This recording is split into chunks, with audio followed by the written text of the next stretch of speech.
Here's the real situation with crypto right now. Regulation, taxes, and market vibes all wrapped together so you can decide if it's still worth your time. I got you. Investing News Network INN. First, yes, taxes are becoming stricter, but not new.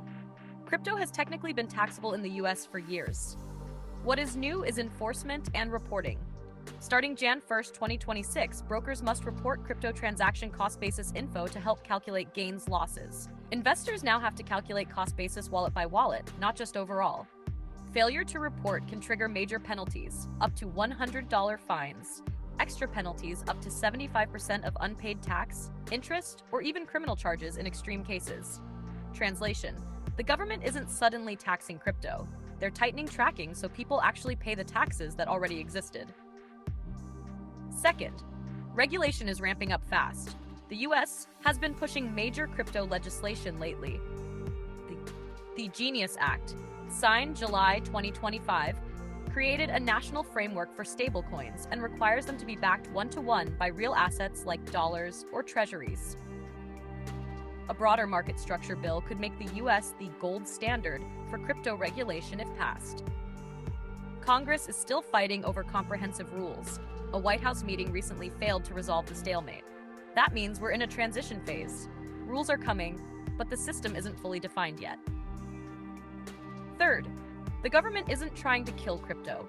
In fact, there's evidence they want it integrated into the financial system. A proposal exists for a US crypto reserve that could hold assets like Bitcoin, Ethereum, XRP, and others as a strategic stockpile. Institutional adoption has grown since the 2024 Bitcoin ETF approval, which increased crypto's ties to traditional markets. Stablecoins are already boosting demand for US treasuries and strengthening the dollar's global role. That's not ban crypto energy, that's bring it into the system energy.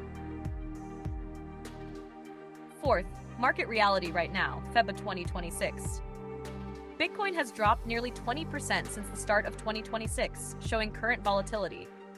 Big institutional players are entering the space, which analysts call the beginning of an institutional era. Translation: short-term equals choppy. Long-term equals still growing adoption. So should you stay out of crypto?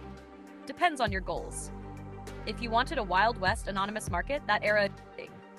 If you want a regulated asset class like stocks, that's exactly where things are heading. Honestly, the biggest shift isn't taxes, it's that crypto is becoming mainstream finance. Simple rule to think about: crypto isn't disappearing. It's becoming boring, regulated, tracked, and institutionalized. That's actually what historically makes markets